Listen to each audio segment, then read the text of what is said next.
Assalamualaikum warahmatullahi wabarakatuh. Salam sejahtera bagi kita semua. Pada video kali ini akan dijelaskan tentang matriks eselon dan matriks eselon reduksi. Untuk sebelumnya, matriks elementer sudah dijelaskan pada video di pertemuan sebelumnya ya. Sehingga di video kali ini akan dijelaskan terkait matriks eselon dan matriks eselon reduksi.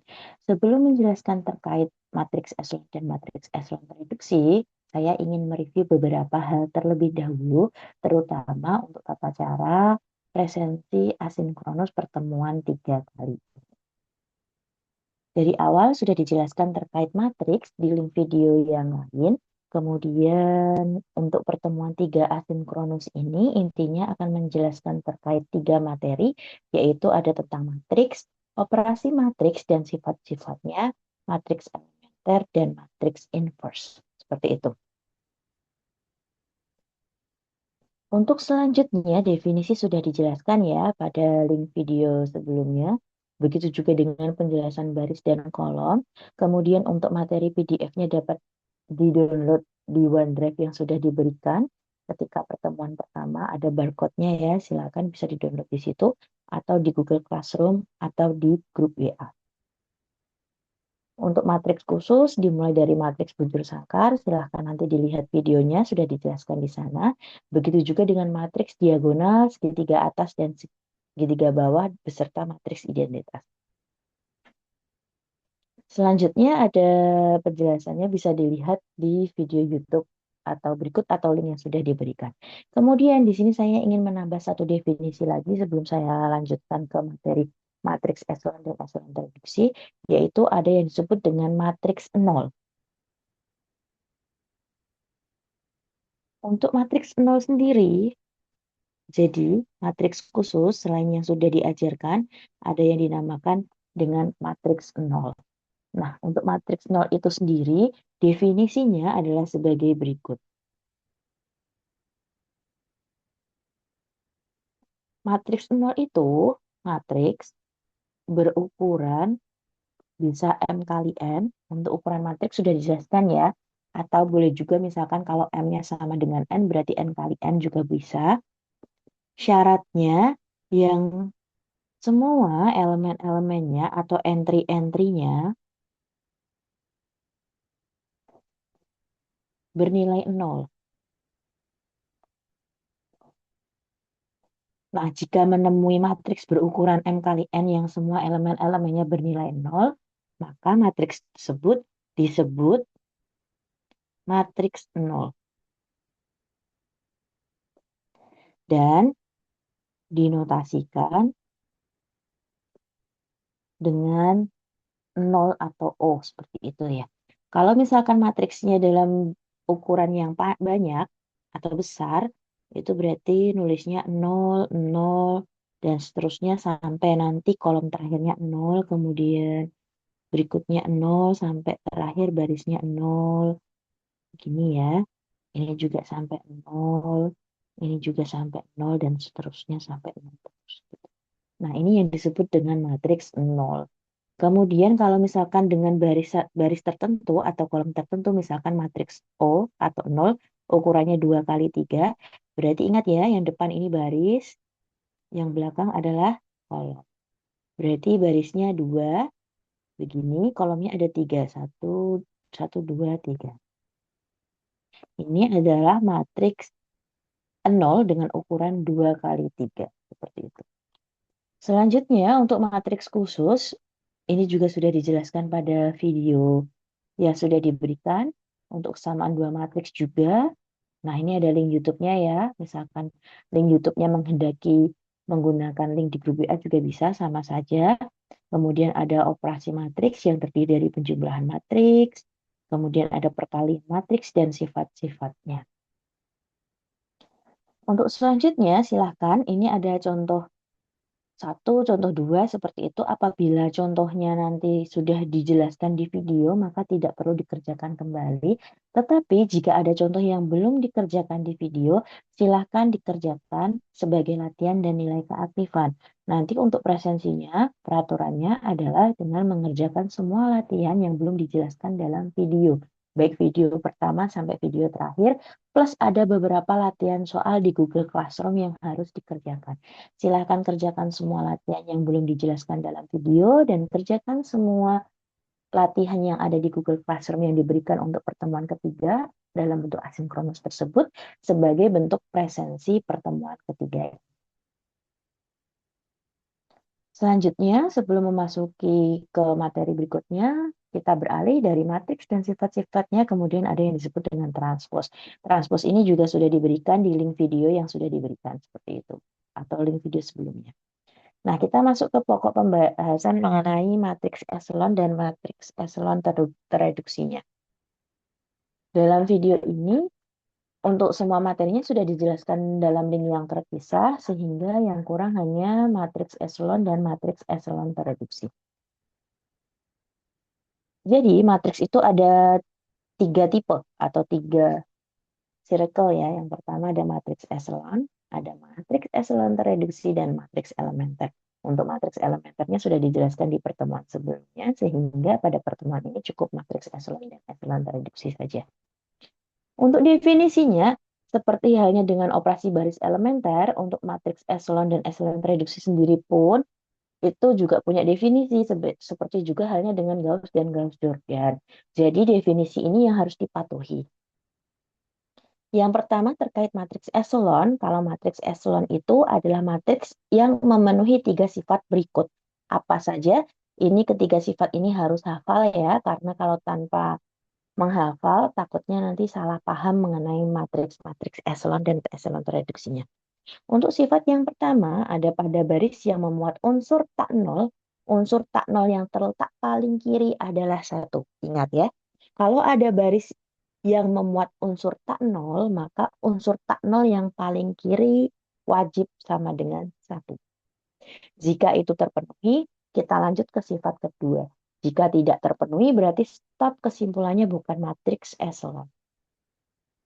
Karena kita ingin membahas matriks echelon, anggap saja sifat 1 terpenuhi, sehingga kita masuk ke sifat yang kedua. Untuk sifat yang kedua, yaitu baris yang memuat unsur tak nol, masih dengan baris yang memuat unsur tak nol ya. Unsur tak nol terkiri, baris yang posisinya lebih ke bawah, juga berposisi lebih ke kanan. Jadi kalau misalkan baris satunya 1 gini ya, ininya bebas lah, terserah. Berarti kalau di bawahnya ada 1, itu tidak boleh di bawah tepat gini, tidak boleh. Tapi harus geser ke kanan. Boleh geser sekali maupun geser 2 kali. Atau seperti ini. Nah, ini misalkan 0, 0, nah gitu. Boleh. Terus yang bawahnya juga harus lebih ke kanan. Gitu. Jadi tidak boleh di bawahnya atau di sebelah kirinya. Gitu. Itu adalah definisi atau sifat yang kedua. Mohon diingat ya, berarti untuk baris yang memuat unsur tak nol terkiri, baris yang posisinya lebih ke bawah, itu harus ke kanan, gitu, lebih ke kanan. Kalau itu terpenuhi, berarti ada kemungkinan matriks echelon, tetapi jika tidak terpenuhi, berarti matriksnya bukan matriks echelon. Kalau terpenuhi, berarti kita lanjut ke sifat nomor 3, yaitu di bawah baris 0, tak ada baris yang memuat unsur tak nol. Sehingga kalau ada baris 0, itu letaknya wajib di paling bawah atau 2 paling bawah. Intinya, kalau sudah ada baris 0, bawahnya tidak boleh ada baris tak nol. Seperti itu. Jika ketiga unsur ini terpenuhi, maka disebut dengan matriks echelon. Perlu diingat, unsur 1 yang terletak di kiri, nih contohnya ini, nih, di kiri ya, berarti di sini 0 ya.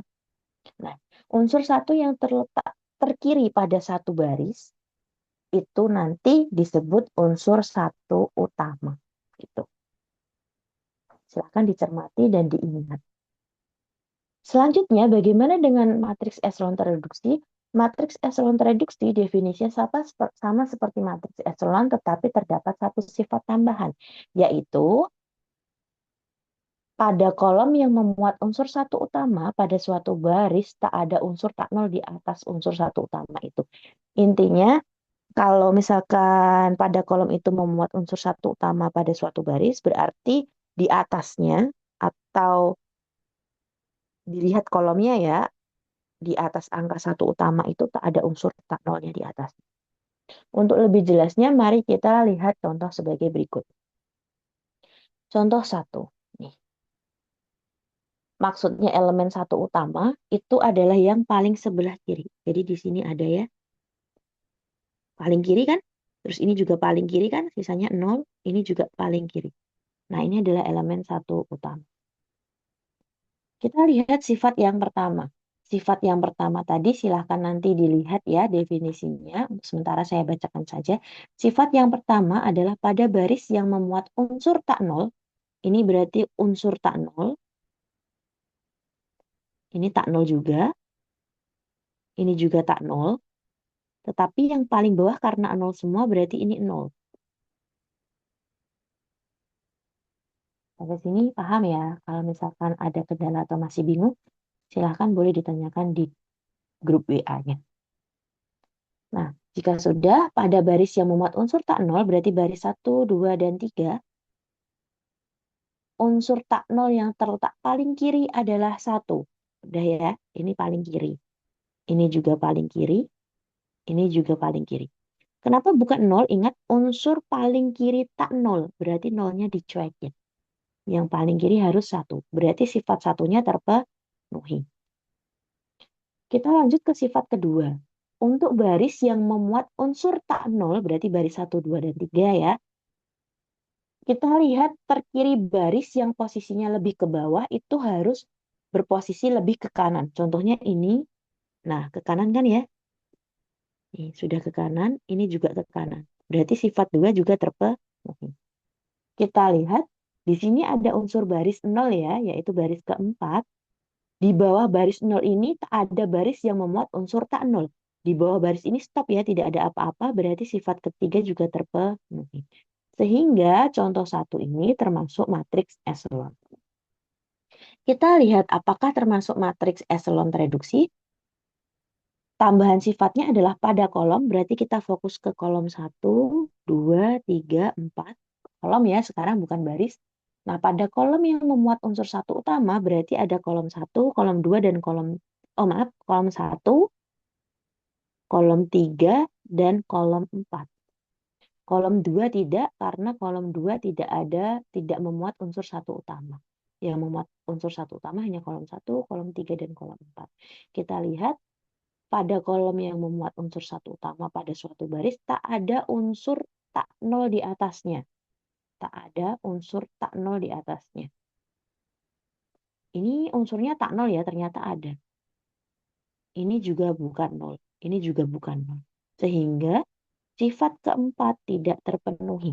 Kalau sifat keempatnya tidak terpenuhi, berarti dalam artian apakah ini matriks eselon tereduksi? Jawabannya tidak. Jadi untuk yang P ini merupakan matriks eselon tetapi bukan matriks eselon tereduksi. Matriks eselon saya singkat ME ya, tetapi bukan matriks eselon tereduksi. Sampai sini apakah ada yang mau ditanyakan? Jika ada silahkan tanya di grup WA.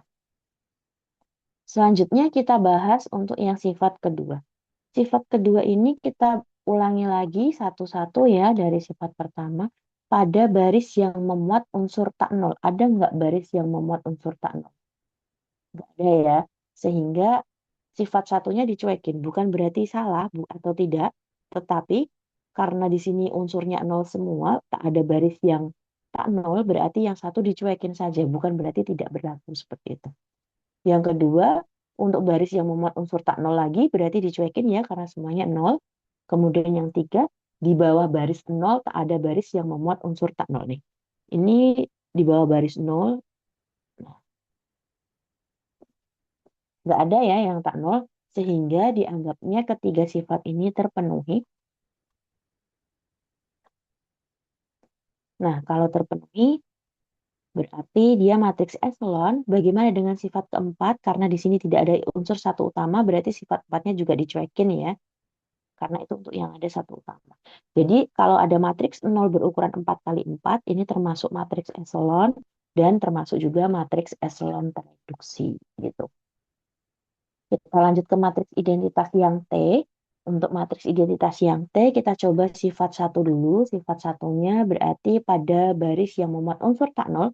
Semua barisnya unsur tak nol ya. Tak nol, ini juga tak nol, ini juga tak nol, dan tak nol.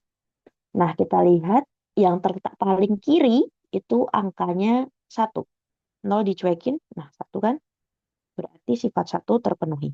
Sifat kedua untuk baris yang memuat unsur tak nol, berarti semuanya unsur tak nol terkiri baris yang posisinya lebih ke bawah, itu juga berposisi lebih ke kanan. Nah, semuanya lebih ke kanan ya. Nggak ada yang sejajar atau yang sebelah kirinya. Sehingga syarat kedua terpenuhi. Dan yang terakhir, di bawah baris nol, ada baris nolnya nggak? Nggak ada, berarti syarat ketiga cuekin.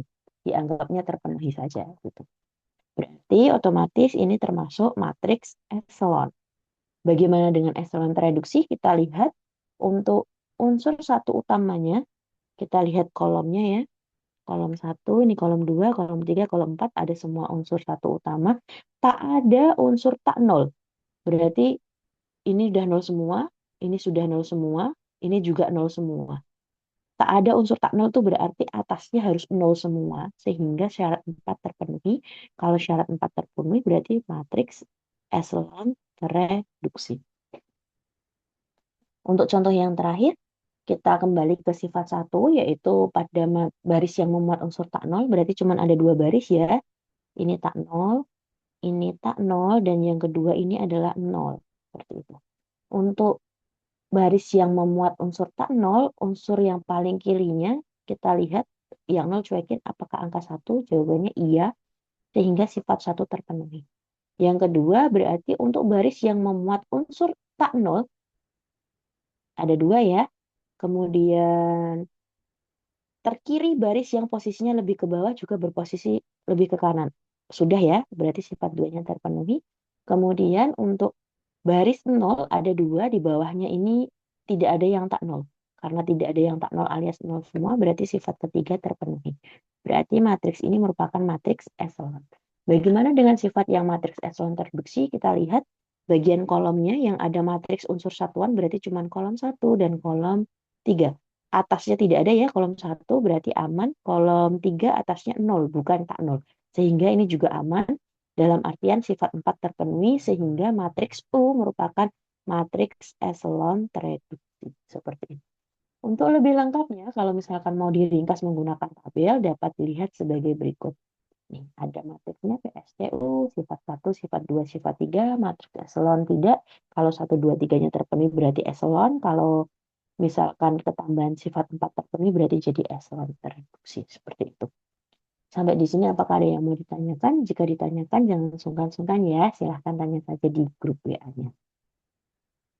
Silahkan untuk contoh 2 dikerjakan sebagai latihan yang akan dianggap sebagai presensi maupun nilai keaktifan.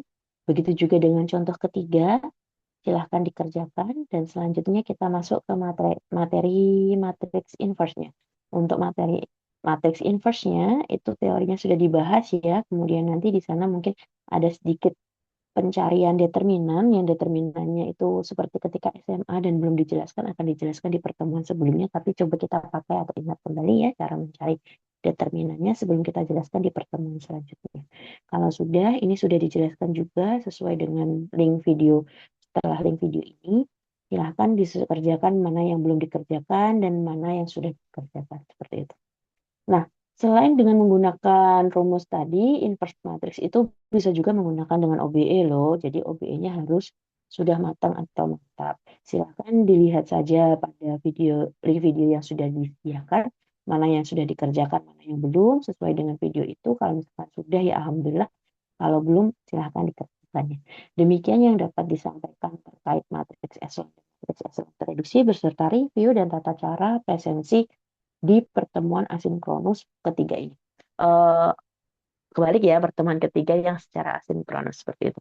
Saya ulangi lagi untuk tata caranya, tidak dengan merangkum ya kali ini, tapi silahkan dikerjakan semua latihan yang belum dibahas dalam video ini, ditambah ada beberapa latihan soal yang ada di Google Classroom yang sudah diberikan. Demikian yang dapat disampaikan, semoga dapat ilmu yang bermanfaat. Mohon maaf jika saya banyak salahnya, kemudian jika ada pertanyaan, silahkan tidak perlu sungkan karena belum ujian bertanyalah di grup WA yang sudah disediakan. Saya akhiri sekian, sampai jumpa di pertemuan selanjutnya. Wassalamualaikum warahmatullahi wabarakatuh. Salam sejahtera bagi kita semua.